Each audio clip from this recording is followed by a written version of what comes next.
Hi, my name is Winsley, and welcome to my video on 3 OP Vassal strategies using the new mechanics from the new Overlord DLC and the 3.4 Cepheus update. This video was made with the free key I received from Paradox Interactive yesterday. Right off the bat, I want to make sure everybody knows that these strategies are not exclusive, but they do work a little bit better if you lean into them over the others. Of course, a balanced approach may actually be what is best in your empire setup with the systems around you, or if you're in a multiplayer, you may not be able to lean as much into some of these mechanics as the other ones. Um, but yeah, I thought that that was worth making clear right here at the beginning of the video. If you want to skip around to the different strategies, I've got timestamps in the description below, so go ahead and feel free to use those. So the first one here that I have for you is holding spam. If you take the Void Dweller Civic, no, it's not Civic, Origin, you can get habitats right at the beginning of the game, which will allow you to build habitats to create vassals. When you create vassals like that, then you can start building holdings in pretty much every system that you feel like it. So what I did here for this one, this protectorate, was that I built a system one jump away from my core systems. I decided after surveying that I liked the look of this little branch down here, and that I would give the space up here in the north to my vassals, and just after releasing one, hop over to another system. Kind of like I have this guy here. He's building this star base, which means this guy is ready to become a vassal. And the way you do that is you just click on the planet, go to create a new sector, and then you go here and you create a vassal using the sector and planet window like so. You have to have a name. I usually just use random like this. And then you got yourself a vassal. It will take a little bit before you can actually change their what's it called, their agreement, but you don't need to do that in order to get a holding. You start off with one holding on these planets, so you can just go in here, create this one. This one creates quite a bit of energy. It looks like about 30 energy. So I generally start with that and then, move on, build a new habitat, settle it, and keep getting more and more energy. Now, this may not be viable in a multiplayer, but I do think that after a while, it does create some pretty powerful nations, and it could be something that you may be able to get to work. It's just a lot of investment of alloys and influence. As you invest more into the vassal mechanic, you can get influence from your vassals. There's a building in here, a holding, that increases the amount of influence you produce. I think it's the Ministry of Truth or something like that right here. Yes, so that's a nice way to get more influence for your habitats and for building star bases. Uh, you can also take the authoritarian civic to get more influence. This build is probably not the most optimal, and if anybody has any suggestions as to how you would change this to make it better, I'd love to see that in the comments below.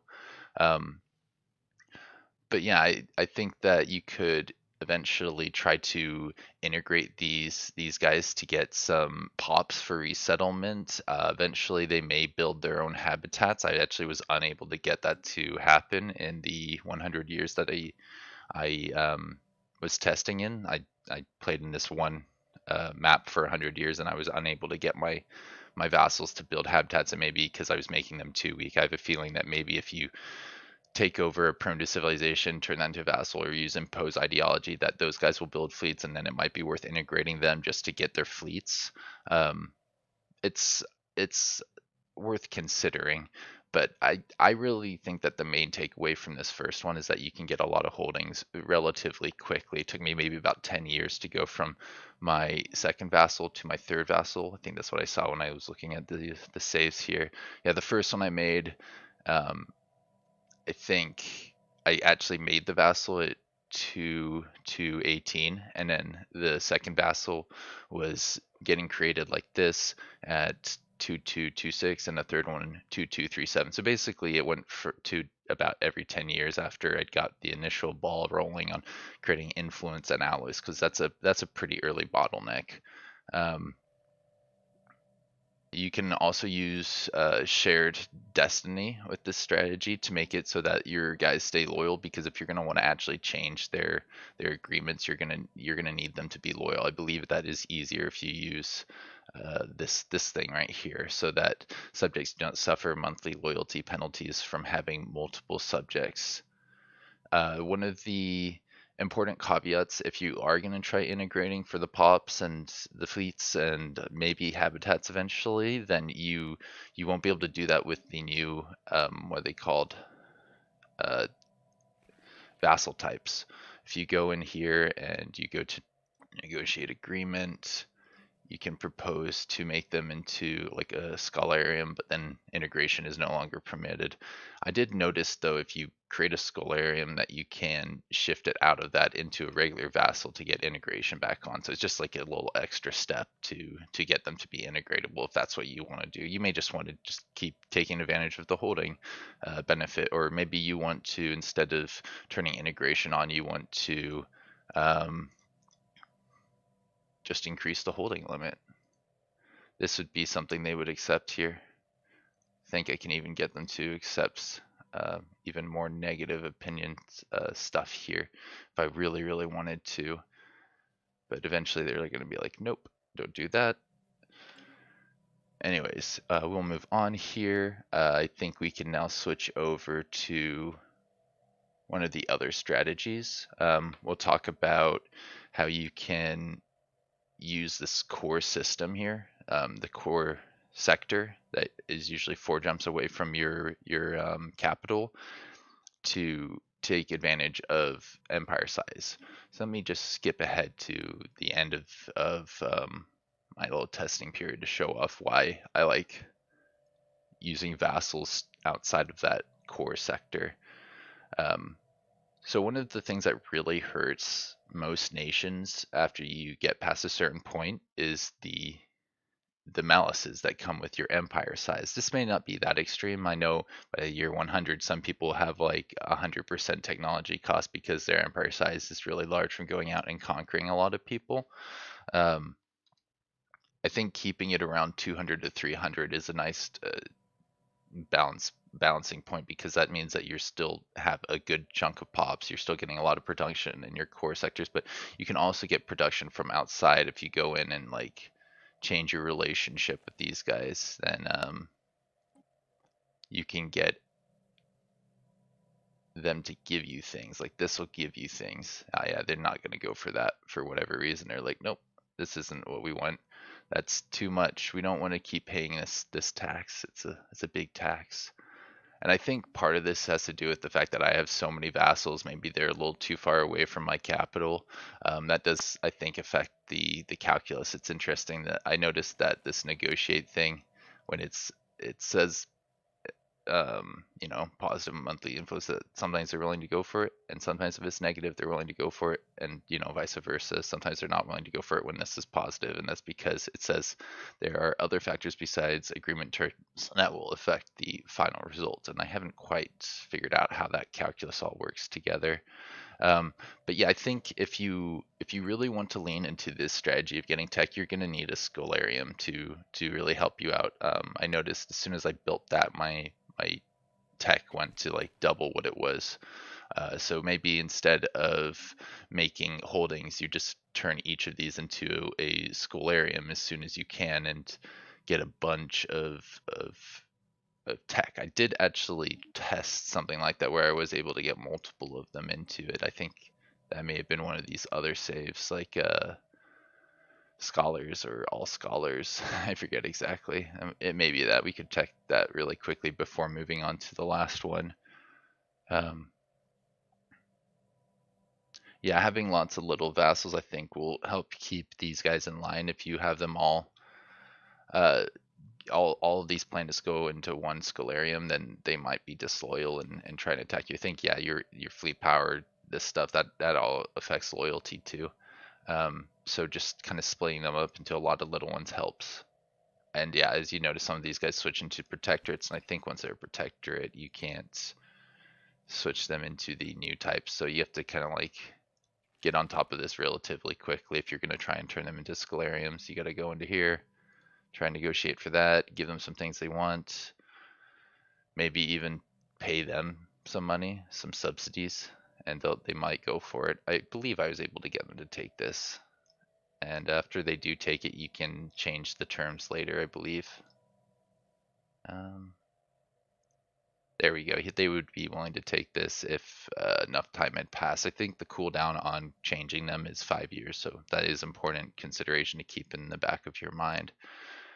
All right, so the last thing I wanted to recommend was getting amazing leaders. You can get some really special leaders, and this is one of the mechanics that I think would work best in a multiplayer setting, because you'll be able to designate at the beginning, hey, you're going to be our Scalarium, you should get Psionics or something along those lines. You're going to be our Prospectarium, maybe you should get machine stuff, or some kind of mix between where you're really stacking those leader bonuses. I think this version of the game, I had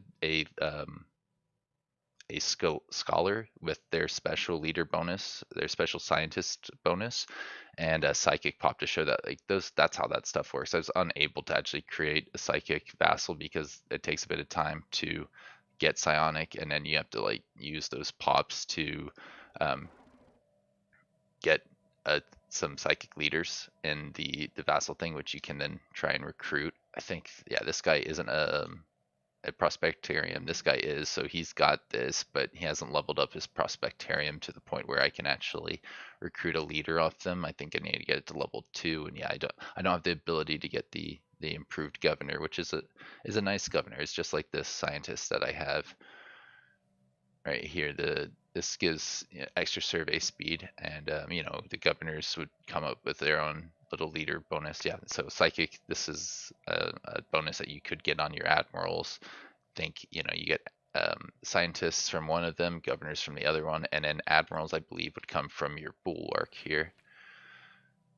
You can get other little modifiers from other things, like I believe Lithoid makes your guys live longer, so that's always perfect for leaders. And then I think you can get like extra ship rate fire damage from the clone army one.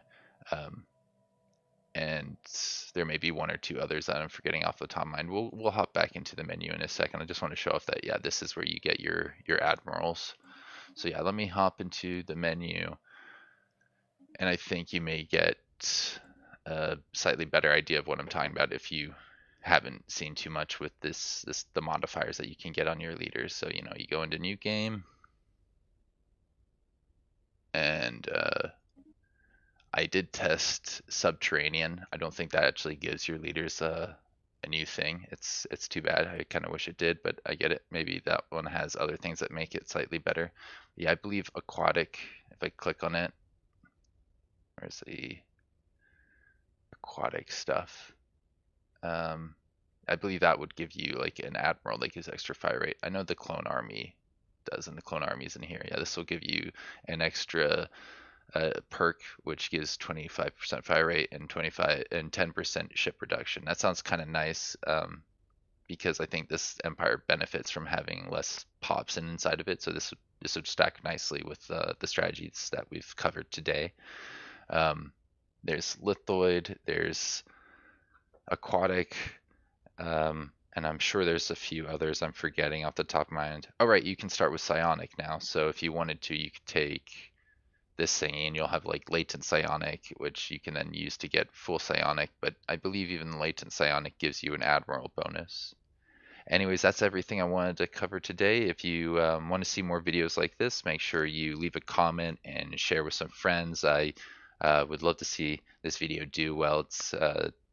It's hard to invest a lot of time into future videos when the video that came out right after the new stuff came out didn't get a lot of traction. So yeah, if you enjoyed this content, make sure you like, comment, and share. All right, I'll see you around. Have a good one.